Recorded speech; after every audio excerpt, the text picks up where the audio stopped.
दोस्तों आज पश्चिम बंगाल की मैं ऐसी स्कीम्स के बारे में आपको बताऊंगा जो शायद ही किसी दूसरे राज्य में भारत के वो स्कीम्स चल रही होंगी। दोस्तों दीदी का नाम आपने टीवी में अक्सर कंट्रोवर्सीज में देखा होगा, इसलिए मैंने सोचा कि इसको थोड़ा साइड रखते हैं और देखते हैं कि क्या वाकई में दीदी पश्चिम बंगाल के लोगों के लिए कुछ कर भी रही है या फिर नहीं। इसी को देख रहा था जब तब मैंने पहली स्कीम देखी, द्वारे राशन स्कीम। ये दोस्तों स्कीम इतनी बेहतरीन है कि जो पब्लिक डिस्ट्रीब्यूटर्स हैं वो जोमेटो ब्लिंकिट की तरह घर जाकर के राशन लोगों को देकर के आते हैं। इसका लाभ जो है 7 करोड़ लोगों को मिला है। वहीं दोस्तों मैंने दूसरी स्कीम देखी, कन्याश्री प्रकल्प।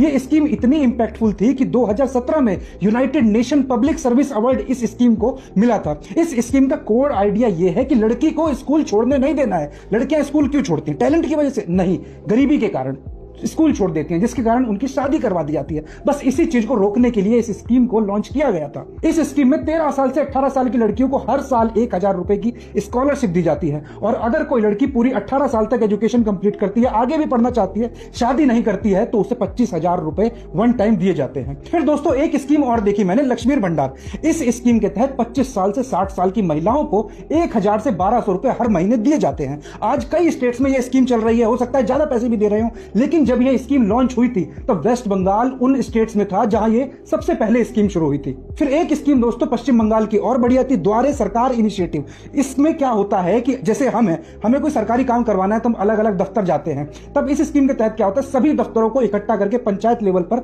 लाके एक कैंप लगवाया जाता है। मैं वहां जाऊंगा, मेरे सारे दफ्तर वहीं पे है, सभी काम एक बारी में हो जाएंगे, मुझे इधर उधर भागना नहीं पड़ेगा। और देखो दोस्तों टीवी में जो कुछ भी चलता हो, पश्चिम बंगाल में ये है वो है, लेकिन देश की आज भी सबसे सेफेस्ट सिटी जो है वो कौन सी है? कलकत्ता, एनसीआरबी के रिकॉर्ड के हिसाब से। और दोस्तों अगर हम एग्रीकल्चर में भी बात कर लें तो देश में सबसे ज्यादा चावलों का उत्पादन वेस्ट बंगाल में होता है। दूसरे नंबर पर सबसे ज्यादा सब्जियां वेस्ट बंगाल से आती हैं। तो दोस्तों सारी बात यह है कि ये चीजें जो मुझे पर्सनली अच्छी लगी थी मैंने आपको बता दी। अब बाकी जो ये चीजें हैं जनता को पसंद आई हैं नहीं आई हैं वो तो आगे आने वाले चुनाव में पता चलेगा। लेकिन दोस्तों अगर आप में से कोई पश्चिम बंगाल से है तो आप कमेंट करके बताना, क्या आपने इन स्कीम्स के बारे में सुना, इसका लाभ आपको मिला, या फिर और ऐसी कोई स्कीम्स है जो मुझसे छूट गई हो वो कमेंट करके बताना। और ममता बनर्जी के बारे में, दीदी के बारे में आपका क्या कहना है नीचे कमेंट करके बताना।